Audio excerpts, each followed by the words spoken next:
signified the indiscriminate horror of the Vietnamese War and the tactics of ground attack or strike missions, it was the giant orange flame of a bomb with names. The 2,000 degrees heat could often be felt in the cockpit of the following aircraft. One of the enduring problems facing Allied pilots in this bitter war was that they could almost never see the target clearly. Therefore, against suspected Viet Cong hiding in the jungle, big, high explosive and napalm bombs seemed as good an answer as anything.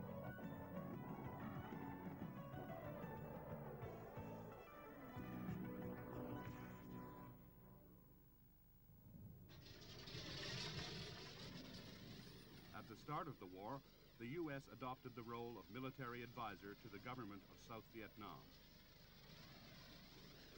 In the Farm Gate program started in 1962, Vietnamese pilots are taught not only to fly the North American T-28D, an advanced trainer converted to a close support aircraft, but also to go to war in it.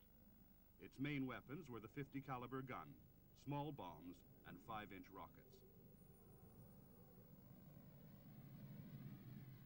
Based at Bien Ho were USAF Douglas B-26 Invaders. These speedy twin-engine attack bombers dated from World War II, but combined heavy weapon load, good speed, toughness, and long mission endurance. Following their arrival, the crews and aircraft were prepared for action in the skies over Vietnam.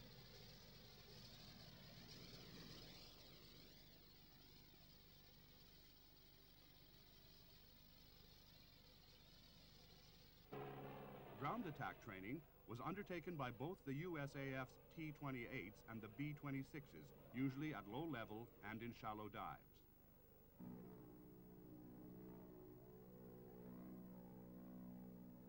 Practice runs continued with the T-28s, using 2.75-inch rockets fired from pods below the wings.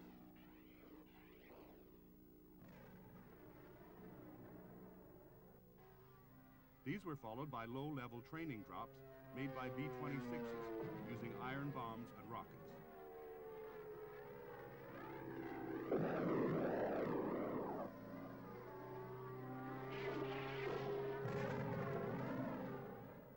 And finally came the dreaded napalm.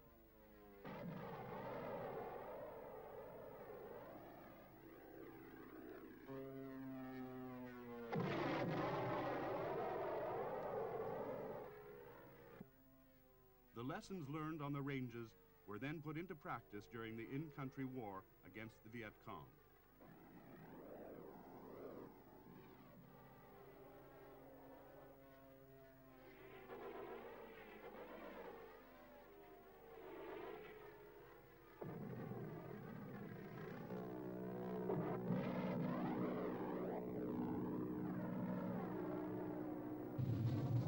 The little Northrop F-5A Freedom Fighter was only used by the U.S. Air Force in a single squadron, deployed to Vietnam in an evaluation role. Called Operation Scotia Tiger, the unit of 12 aircraft flew 2,659 combat sorties in the winter of 1965-66.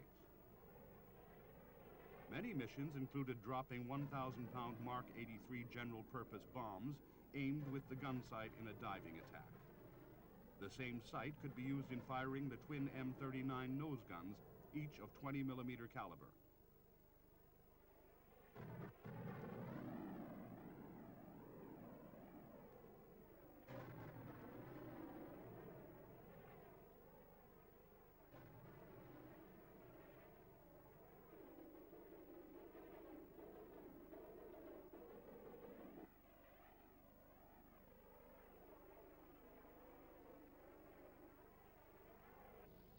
From 1962, Da Nang became one of the chief South Vietnamese Air Force bases, and for more than 10 years, it, like many other airfields, was to grow and grow as billions of dollars were poured into concrete and protective revetments. Also included, of course, were bombs, rockets, cannon shells, and other ordnance on a scale not seen since World War II. Most of the bombs were of 500, 750, and 1,000-pound size.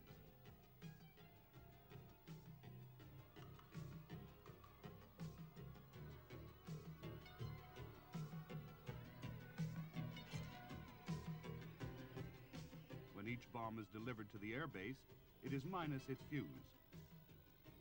The fuses which arm the bomb have themselves to be armed so that they can detonate the bomb's main explosive. The armed fuse is then screwed into the nose, or sometimes the tail, of the bomb, finally being locked and secured by wire.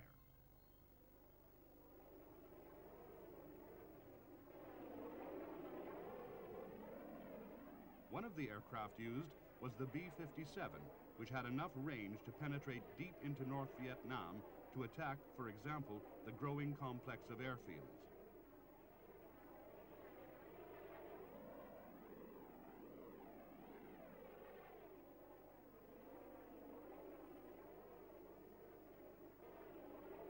Other targets included the infiltration routes from the north, used by the Viet Cong.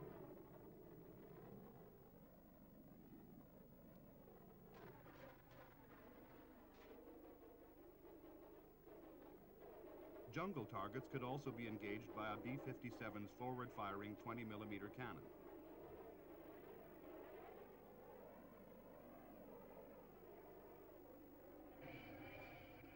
From the earliest days of active U.S. involvement, a major part was played by the carrier-based aircraft of the Navy and Marines, operating from Yankee and Dixie stations.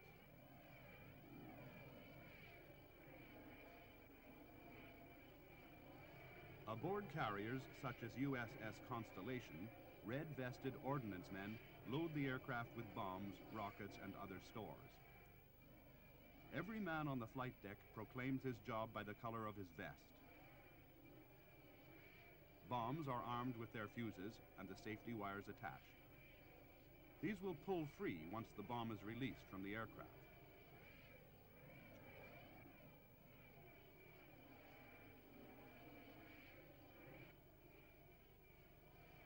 Sheer muscle power is used to load a quad launcher for the massive 5-inch Zuni rocket, a spin-stabilized folding fin weapon, like a much larger edition of the 2.75-inch missile.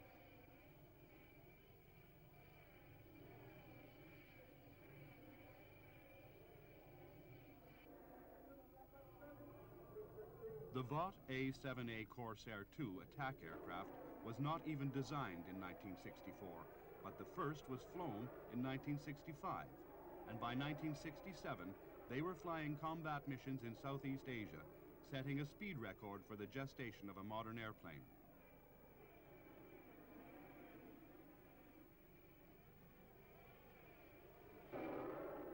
Derived from the F-8 Crusader fighter, the A-7 was designed to carry very heavy bomb loads over a typical combat radius of at least 700 miles. Carrier-based ground attack aircraft were a vital weapon in the prosecution of the air war over Southeast Asia. Together with land-based assets, they were tasked to strike targets in both South and North Vietnam.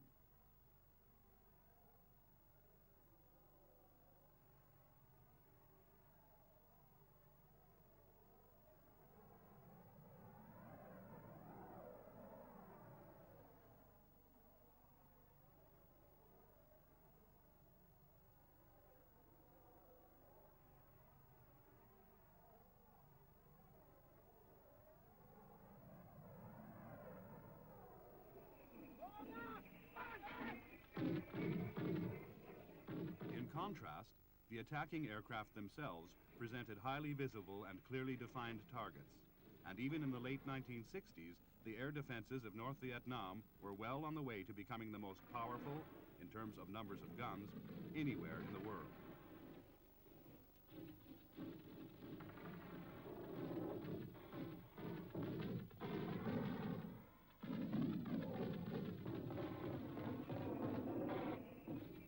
Besides ground emplacements, guns were also mounted on barges and vehicles. The opposition comprised tens of thousands of infantry weapons, plus dedicated flak in calibers from 12.7mm up to 100mm. The guns employed primitive mechanical sights, but the sheer volume of fire meant that occasionally some rounds struck home, resulting in catastrophe for the attacking aircraft. Even today, most low-level attack pilots regard triple anti-aircraft fire with at least as much respect as they do surface-to-air missiles. Nevertheless, during most of the early years of the Vietnam War, it was still possible for the attacking aircraft to fly at quite comfortable heights above the ground, say from 500 to 5,000 feet. From here, for instance, Marine Corps A-4 Skyhawks, using Zuni rockets, could spot the target and then make a prolonged diving attack using the front gun sight in the depressed reticle mode. The Zuni, like other unguided rockets, was not a precision weapon.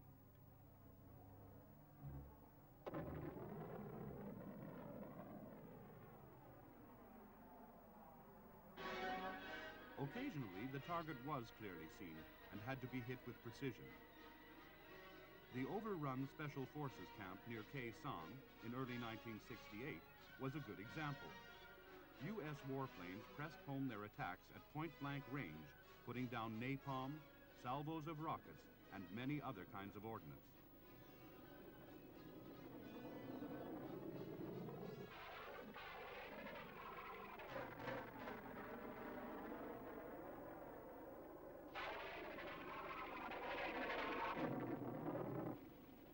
At this time, the Air Force's main tactical reconnaissance aircraft was the McDonnell RF-101C Voodoo, and several were shot down during their daring missions to ease the pressure on the Khe Sanh garrison.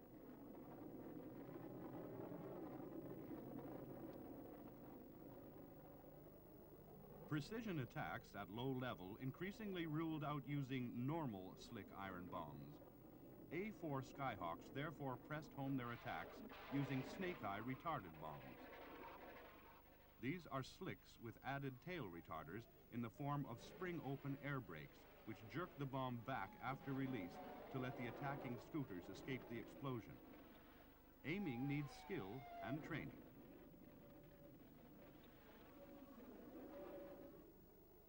Even so, many aircraft were shot down.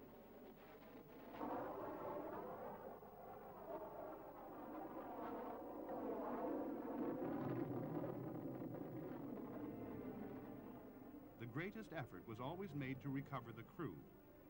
Many were snatched from under the noses of the VC by Jolly Green Giant helicopters. This undoubtedly saved them from the harsh treatment they would have received as guests at the Hanoi Hilton.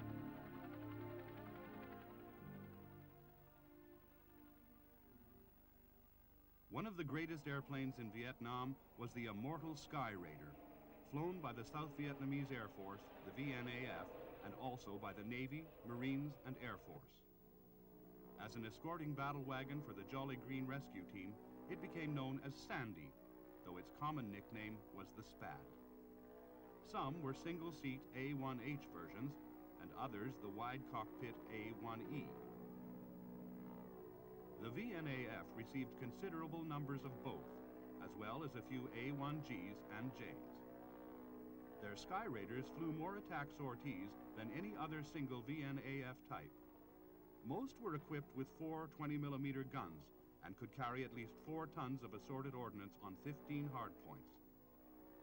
A1H Sky Raiders often worked with an FAC, a forward air controller, who orbited at 95 miles per hour just above the jungle in his vulnerable, unarmored, little Cessna 01E Bird Dog. On the FAC's directions, the Spads would dive to the attack using slick bombs and the 20mm guns.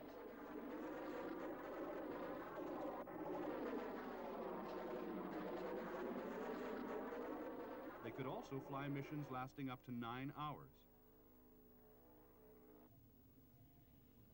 As the enemy defenses grew stronger, so it became increasingly necessary to go in low and fast using snake eyes.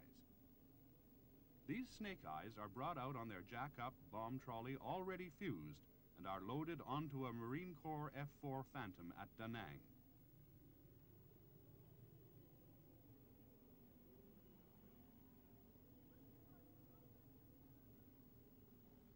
Before the trolley is removed, red flagged safety pins are fitted between the bomb and wing hardpoint.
Just before taxiing out, the flagged safety pins are removed and shown to the pilot.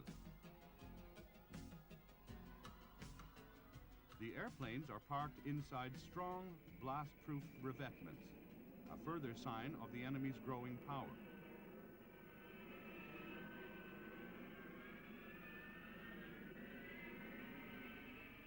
Previously, many aircraft had been destroyed by locally mounted VC attacks using mortars, rockets, and even satchel charges.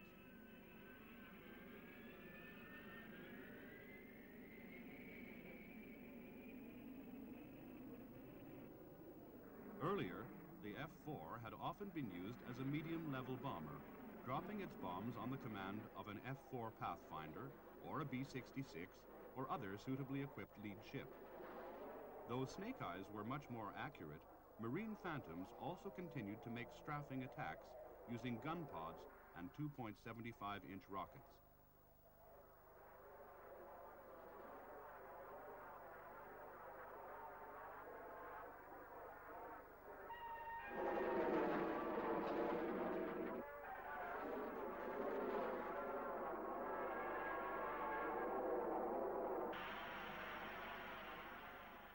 Camouflaged Phantom F-4Cs of the U.S. Air Force's 558th Tactical Fighter Squadron operated out of Cam Ranh Bay in 1968.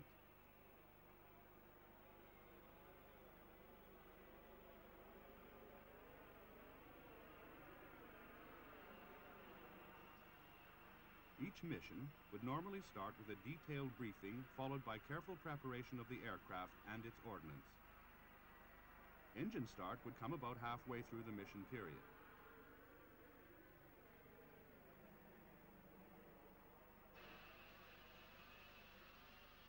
The air bases of South Vietnam were huge, fully equal to those of other top-line air forces, and there might be a 2-mile taxi run to get to the downwind end of the active runway.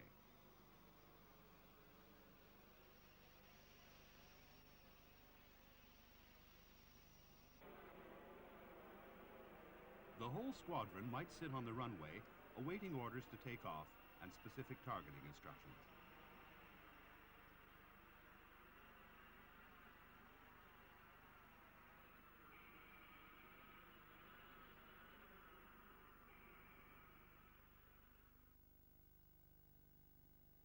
Taking off in threes, full afterburner is used, using a lot of fuel.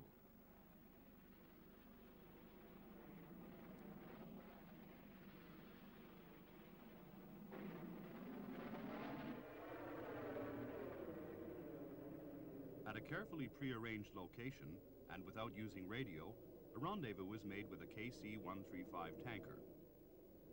As the KC-135 uses the flying boom system, it can refuel only one aircraft at a time, and in turbulent air, it often takes quite a time for the boomer aboard the tanker to fly the extensible boom into the Phantom's receiver receptacle.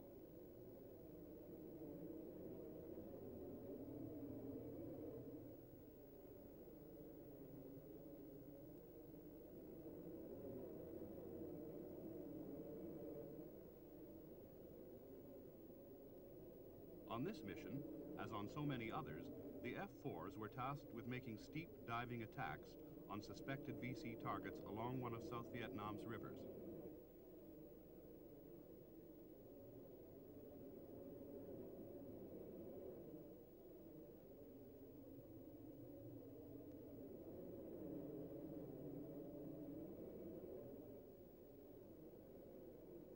Similar Air Force missions were flown against highly defended North Vietnamese military and strategic targets north of the demilitarized zone.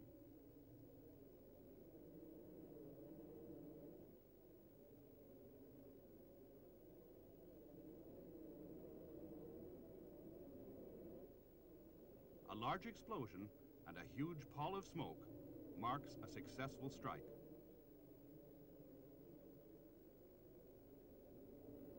It was soon found that the F-4's lack of an internal gun was a serious shortcoming.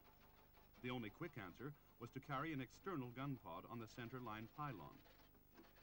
The SUU-16A pod was loaded with 1,200 rounds of 20mm ammunition and was fired through a 6-barreled M61 gun.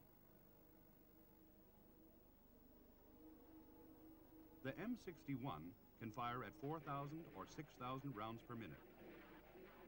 A minor drawback of the pod is that its accuracy is not quite as good as that of an internally mounted gun.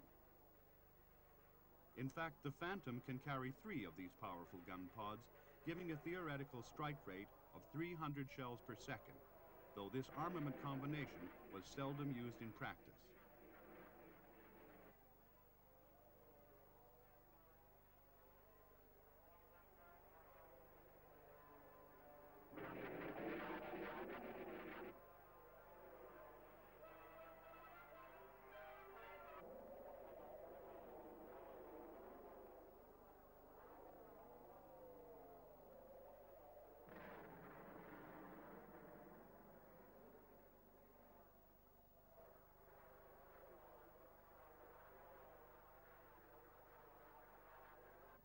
A large proportion of the tactical attack missions flown in Vietnam were intended to disrupt supply along the Ho Chi Minh Trail. This was not one road, but a network, many of the routes passing through neighboring Laos. A number of techniques were adopted to try to stop the supplies getting through, especially the movement of trucks by night. But as was so often the case in Vietnam, the targets were elusive and ill-defined.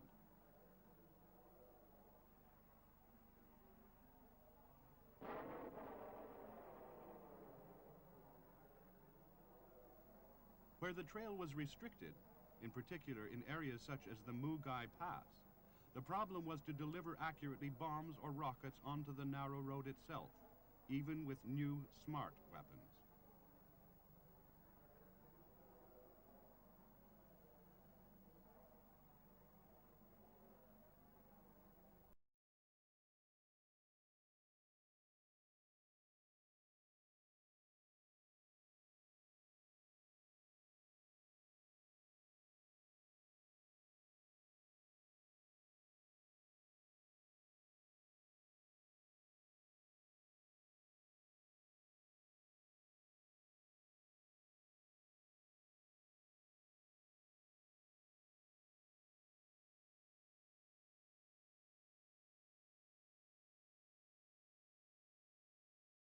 Airplane was invented.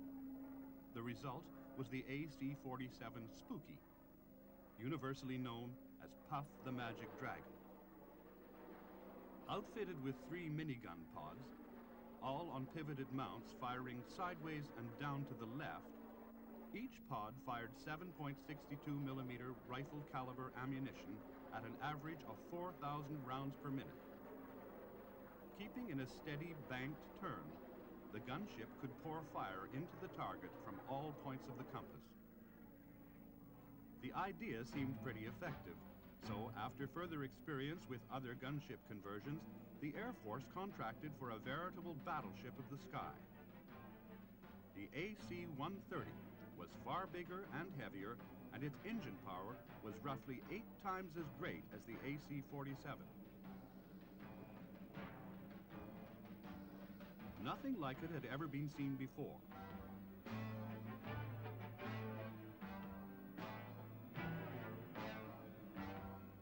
It was, in a way, a high-tech counterpart of the ancient galleons, in that it had batteries of guns pointing out to the side, again to the left, so that they could be brought to bear in a left-hand turn.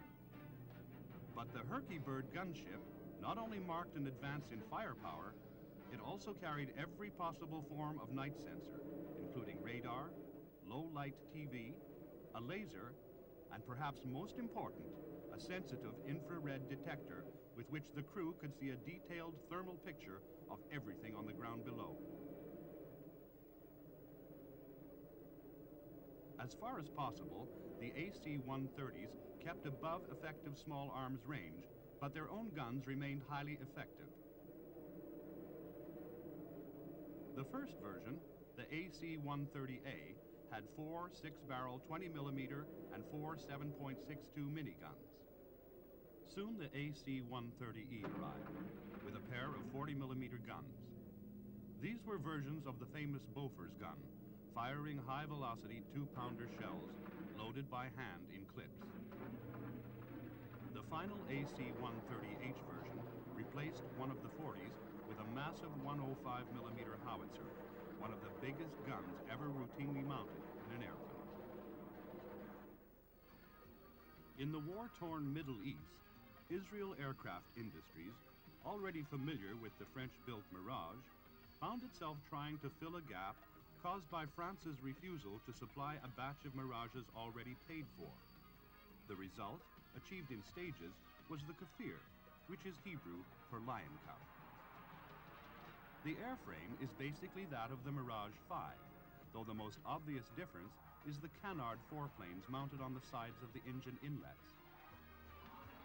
These were added in the C2 version, which has upgraded all Israeli avionics.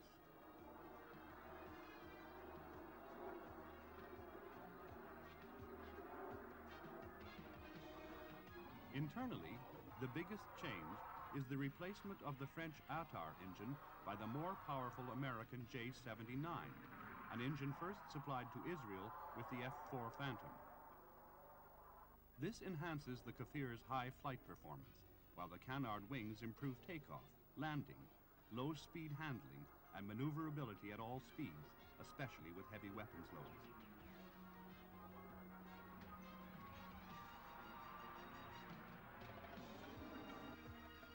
Kafir can carry a diversity of weapon loads, and thanks to its canards, plus small strakes along the nose, modified wing leading edges, and other improvements, it can combine heavy loads with good field performance and in-flight agility. Weapons can include Shafrir or Python air-to-air missiles and a wide range of smart laser-guided bombs, Mavericks, Shrike anti-radar missiles, and various anti-airfield dispensers and concrete dibbers for breaking up runways.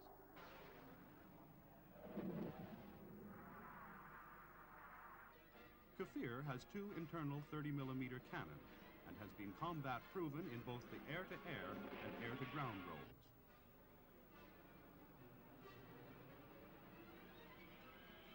A braking parachute is routinely used for landing.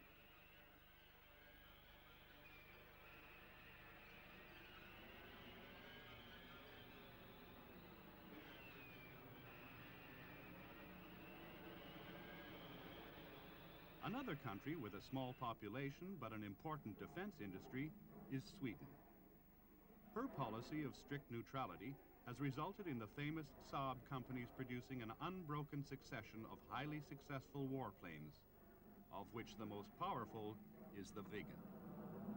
Powered by a huge afterburning turbofan, the AJ-37 attack Viggen is the first and most numerous of a variety of versions of this aircraft.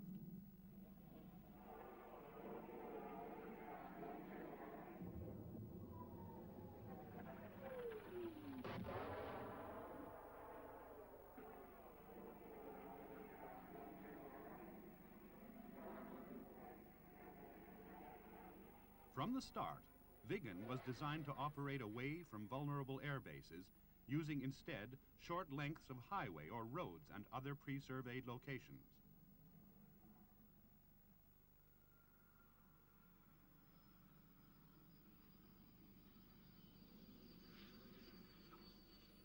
It therefore has a large delta wing, tandem wheel landing gear, and a thrust reverser to shorten the already short landing run.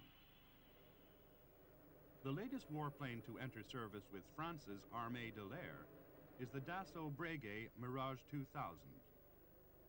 At first glance, it looks as if the designers had gone back to the original tailless delta configuration of the first Mirage flown in 1955, but in fact, the 2000 is a very much more advanced aircraft. In the attack mission, an Atlas targeting pod can be used with smart laser-guided bombs and air-to-surface missiles. The 2000 can also carry the BAP-100 and the Durandal anti-runway weapons.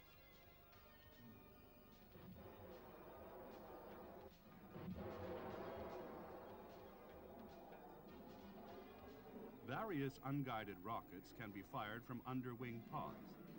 Also available is the Beluga cluster weapon, which showers the enemy with 151 bomblets.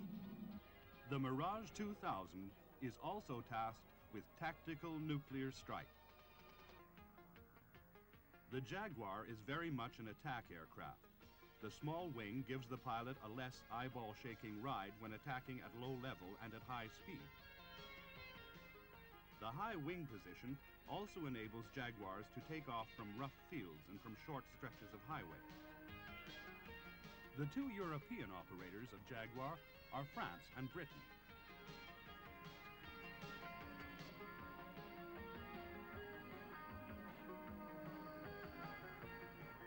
These Jaguars are destined for the Sultan of Oman's Air Force and have the same chisel nose as those of the Royal Air Force, which houses a laser ranger and marked target seeker.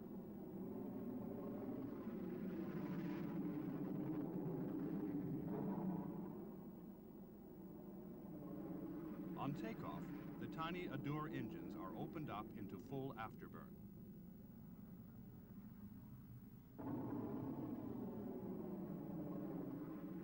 Despite the small engines, the Jaguar packs a considerable punch because in addition to having two 30mm internal guns, it can carry 10,500 pounds of assorted ordnance on 5 hardpoints.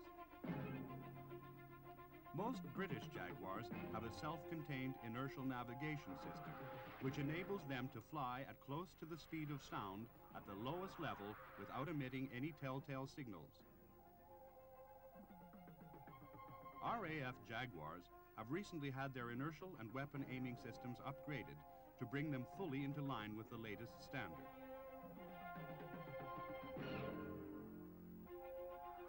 Tough training missions are flown through the glens of Scotland and the valleys of Wales with carefully monitored precision turning points or weapon targets, after which the aircraft can be rapidly prepared for its next mission.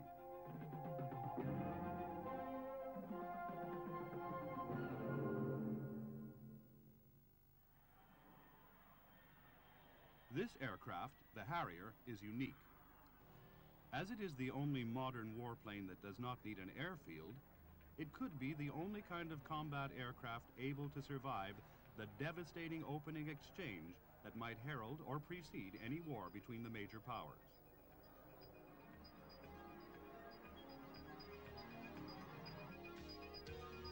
The Harrier could hardly be simpler. The pilot has just one throttle lever, plus a second lever with which he selects the angle of the engine's 4 nozzles, which can be used for vertical takeoff or landing or to assist in a rolling takeoff.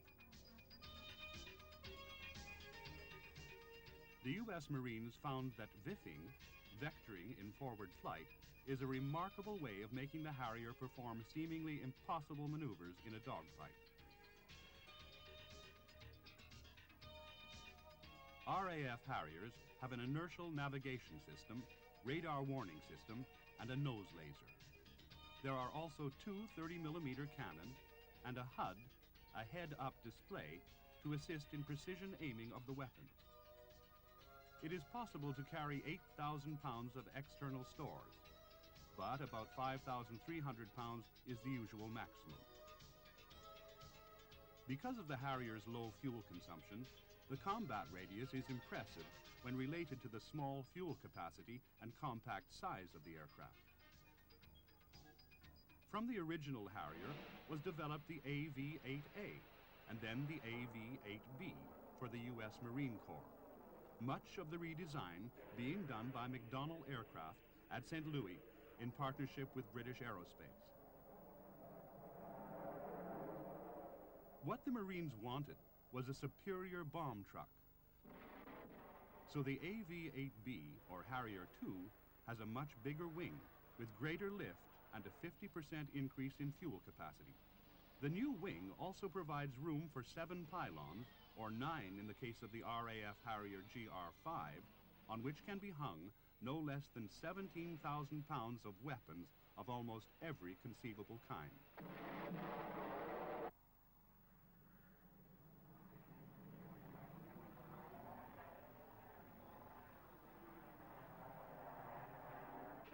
Sidewinder dogfight missiles are normally carried for self-defense, and a wide range of missiles can be carried for attack.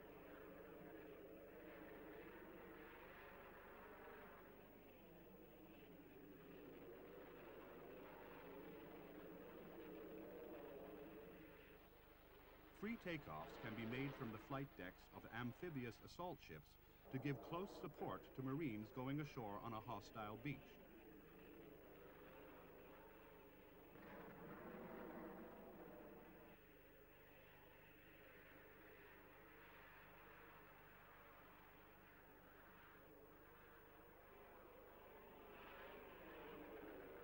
The AV-8B is fitted with a 5-barreled 25mm gun, and the angle rate bombing system is used for precision iron bomb attacks.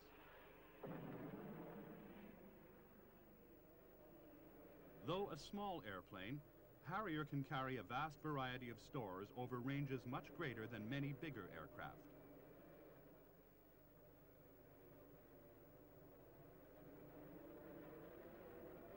It can fly from the US to Europe without in-flight air refueling. One of the few aircraft that can beat the Harrier II in combat radius, and also beat everything else except for the giant bombers, is the swing-wing F-111. Originally planned as a fighter, it became a superior attack aircraft. Taxiing out of its hardened NATO shelter at Lakenheath in England, this large, streamlined aircraft, a U.S. Air Force F-111F, is designed to fly low and hit hard. The F-111's pilot is seated to the left. On his right is the Weapon Systems Operator, or WISO, whose job is to manage the extensive electronic system.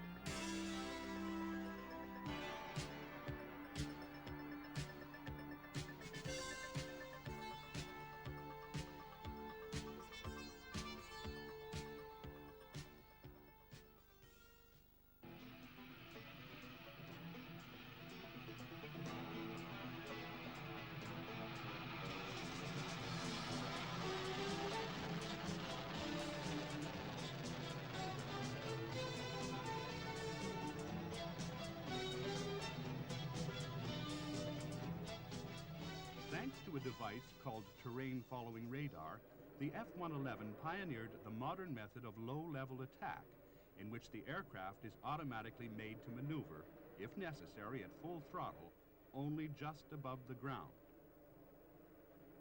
The F-111 also pioneered the variable sweep swing wing. Despite all its original avionics, today's F-111 needs more.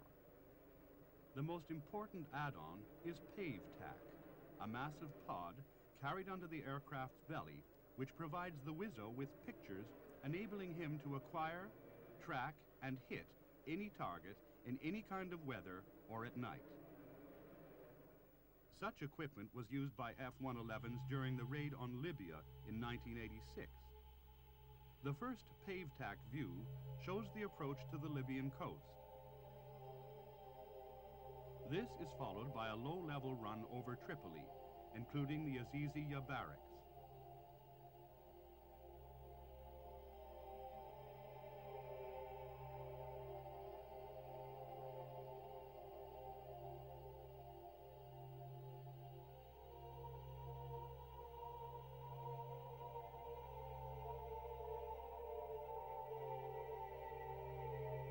Finally, the PaveTac's FLIR, or forward-looking infrared sensor, picks up Soviet-made Ilyushin-76 transports on the military side of Tripoli Airport.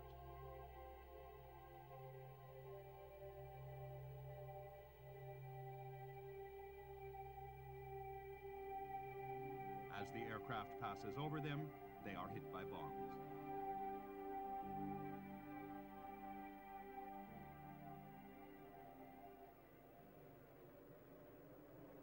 The mighty F-111 can reach out to great distances and drop ordinary slicks exactly on target from a height of 200 feet in a snow blizzard, and that is enough to worry any potential enemy.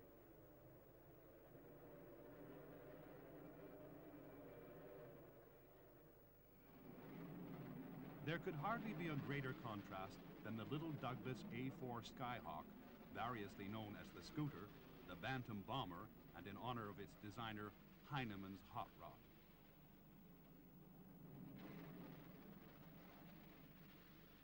The A4 has a wing so small that it does not need to fold, even though the Skyhawk was designed for carrier operations. It played a major role in the Vietnam War, especially the tandem two-seat TA-4F version, operated as a forward air control aircraft by the Marines, usually from land bases.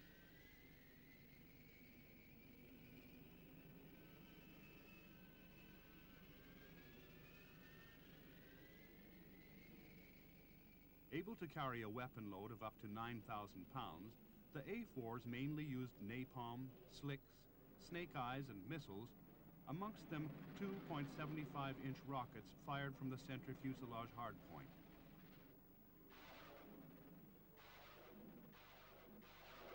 These rockets, and the bigger Zunis, were sometimes used with special pyrotechnic or smoke warheads to mark the location of surface targets.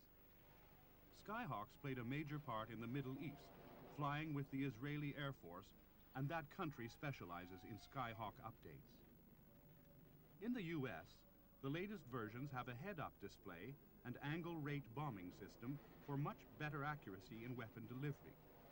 Apart from the dedicated Marine Forward Air Control version, the twin-seat OA-4M, the Skyhawk has no place in the frontline strength of U.S. forces, but it is still very important in many other countries.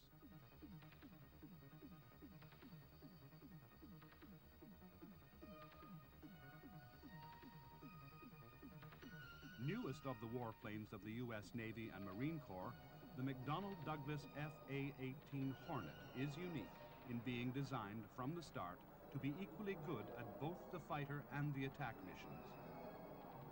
Its task was to replace the F-4 Phantom in the fighter mission and the A-7 Corsair in the attack role, and in both cases to be able to operate from carriers or airfields. The Hornet was derived from the Northrop YF-17 light fighter, and Northrop is now the principal subcontractor. In some respects, including cost and combat radius, the FA-18 did not meet the challenging requirements. But for anyone who wants a single type of all-can-do combat aircraft, there are few that can equal it. The largest missile carried by the Hornet is the AGM-84 Harpoon anti-ship cruise missile, but many other types of missile and ordnance can be carried. Export sales to Australia, Canada, and Spain were won in competition with the F-16, partly because of the FA-18's ability to fire the Sparrow medium-range radar-guided air-to-air missile. Today's FA-18As and Cs can fly a tremendous range of missions carrying many warlords, and do it with just one man in the cockpit. The reason lies partly in the multi-mode pulse Doppler radar, and partly in the outstanding cockpit, which for the first time replaced conventional dial-type instruments by 3 large multifunction color electronic displays.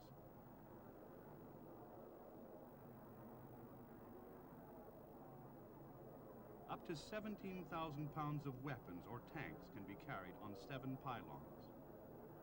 There is also provision for Sidewinder air-to-air missiles on wingtip rails.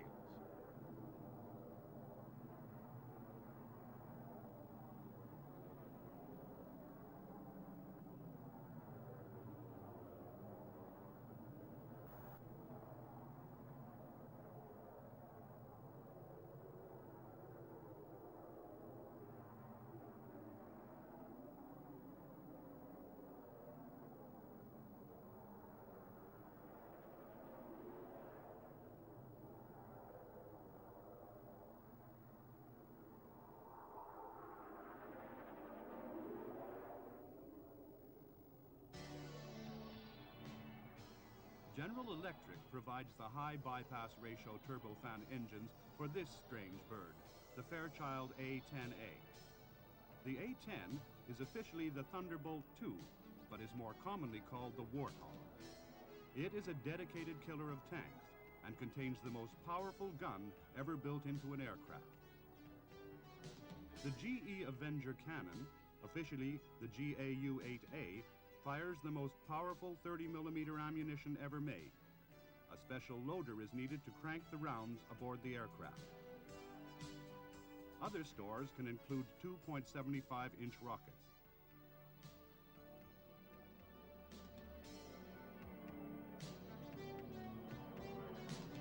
Slick general-purpose bombs can also be carried, and up to 16,000 pounds of weapons can be hung on the 11 hardpoints, though one is often used to carry a jammer pod. The pilot climbs the sheer face of the fuselage and settles himself in his ejection seat, deep inside a titanium bath of armor resistant to anti-aircraft fire of up to 23mm caliber.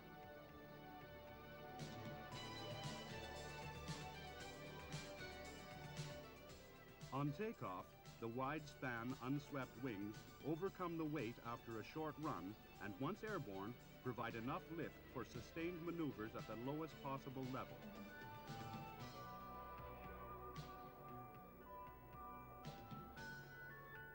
Every Warthog mission needs non-stop concentration. The whole point of staying low, down in the weeds, is to avoid flak and surface-to-air missiles. It's all up to the pilot to aim his gun correctly. Both the gun and free-fall bombs are aimed using the regular HUD sight.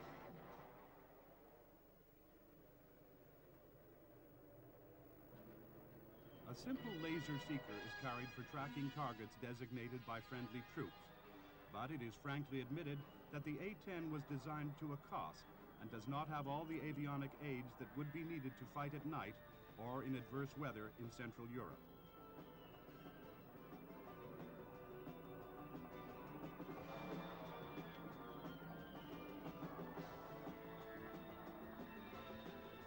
Warthogs normally operate in pairs, the wingman covering the lead aircraft while it is concentrating on its attack.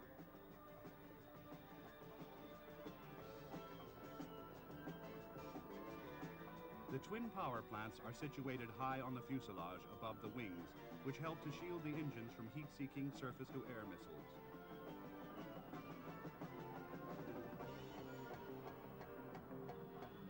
The A-10 relies upon its agility to keep out of trouble, while still remaining close to the battlefront to provide rapid anti-armor strikes.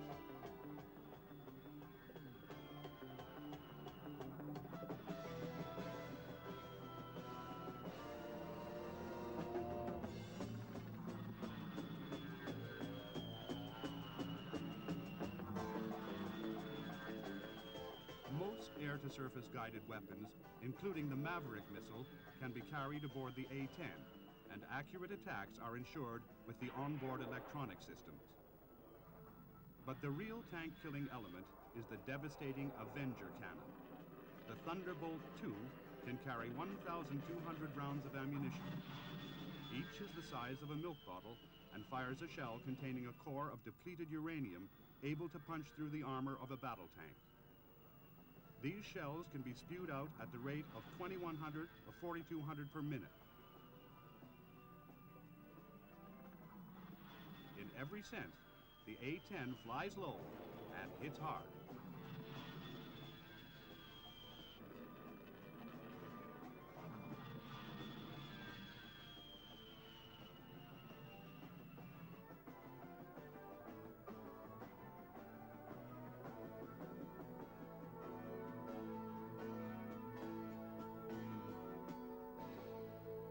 As beautiful as the A-10 is functional, the Air Force's F-15 Eagle has for 14 years been the West's #1 air combat fighter.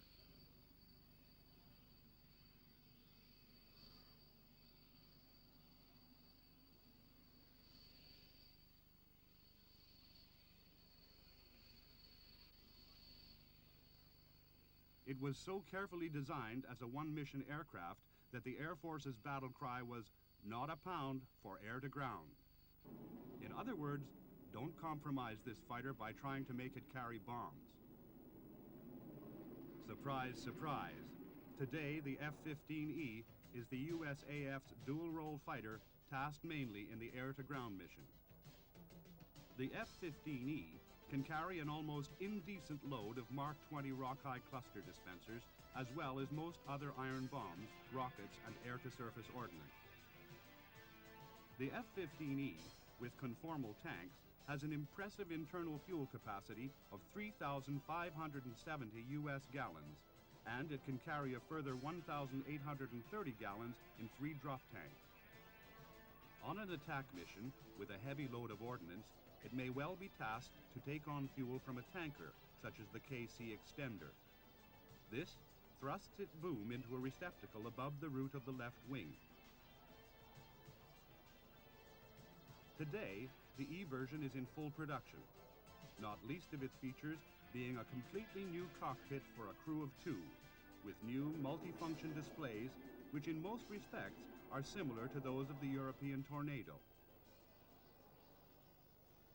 Originally powered by the same engine as the F-15, but with 1 instead of 2, the General Dynamics F-16 Fighting Falcon quickly developed from a light day fighter of very limited capability into a multi-role warplane able to do practically anything and in any weather.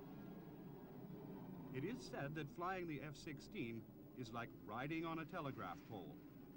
This is because the pilot reclines in a lean-back seat inside a bubble canopy, giving him a fantastic view in all directions, though at first he feels very exposed. He need not worry much about being shot at by other aircraft, because the F-16 is about the most agile airplane in the sky.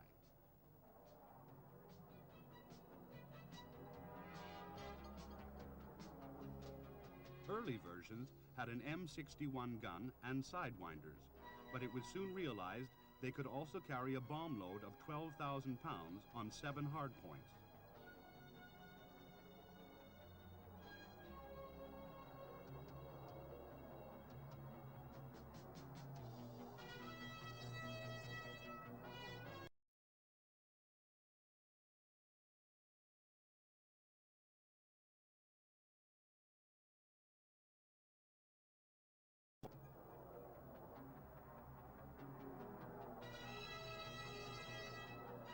One of these pods contains a forward-looking infrared receiver, which feeds a high-resolution thermal picture of the terrain ahead into the pilot's HUD. Here we see what the pilot sees, and it makes no difference if it is a moonless night or dense fog. He can see the terrain ahead just the same.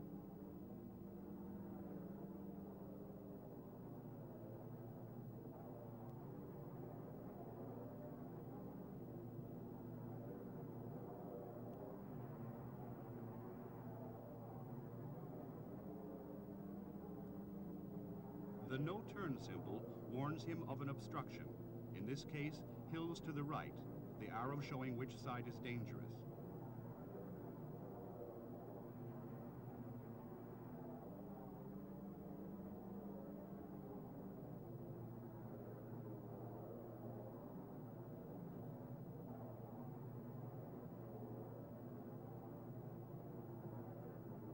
If he is at really low level, it will not be long before he gets a pull-up signal, which tells him there is an obstruction ahead.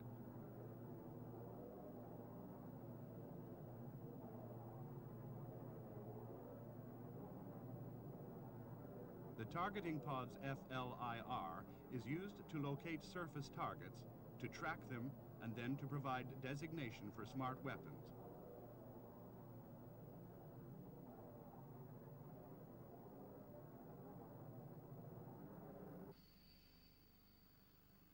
The Tornado Interdiction Strike, or IDS, epitomizes the very latest capability in flying low and hitting hard.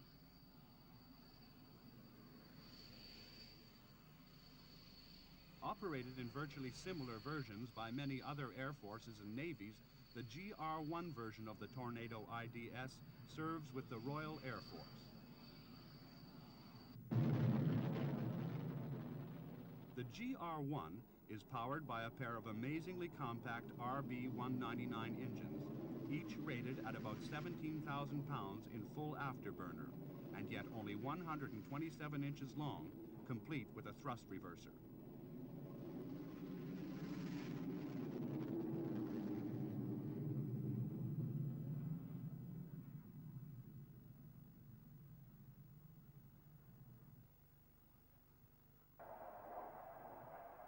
Tornado can certainly fly lower than any other aircraft in the world.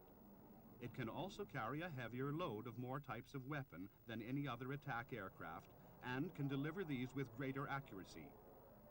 It can therefore certainly hit hard. In the unloaded or clean condition, it can fly low at a higher speed than any other aircraft. At a pinch, it can fly 800 knots. That's 902 miles per hour at 60 feet. That's the kind of performance you need today to avoid getting shot down. In the nose is a multi-mode radar and a terrain-following radar. Other features include variable sweep swing wings, an inertial navigation system, fly-by-wire flight controls, and the best low-level ride qualities of any warplane in service anywhere. Even at 800 knots, at treetop height, the pilot and navigator can sit in comfort, working at full efficiency. Tornado can carry up to 10 tons of ordnance, but normally carries a mix of about 5 tons, plus tanks, a chaff pod, and a jammer pod.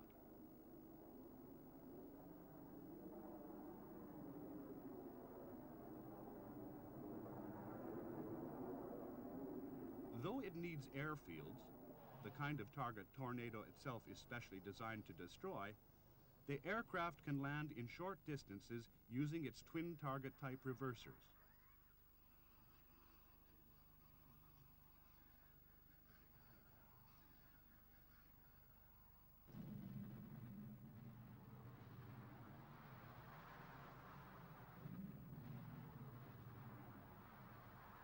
On takeoff, its outspread wings with high lift slats and flaps can get it quickly off the ground.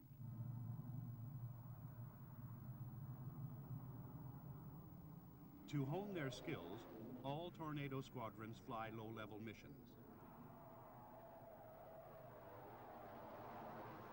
Some are flown down Welsh valleys or over German bombing ranges. They are flown during exercises in the USA in formation, flying in cloud, or at night, which needs special skills.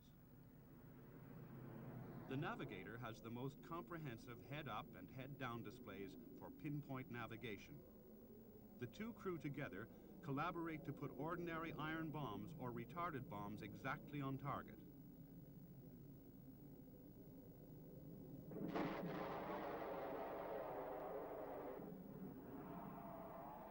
Normally, the navigator puts the bombing pipper, or aiming box, on the target in the radar display, and the computer will release the bombs at the right instant. If the target does not show on radar, you fix the target's exact position in relation to an obvious point nearby that does show, and make an offset attack.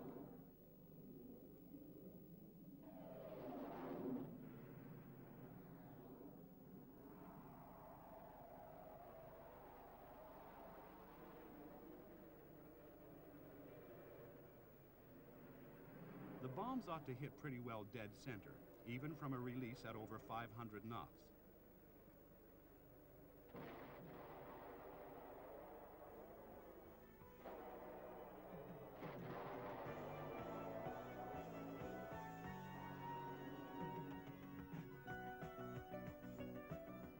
One is reminded of what an F-111 pilot said years ago.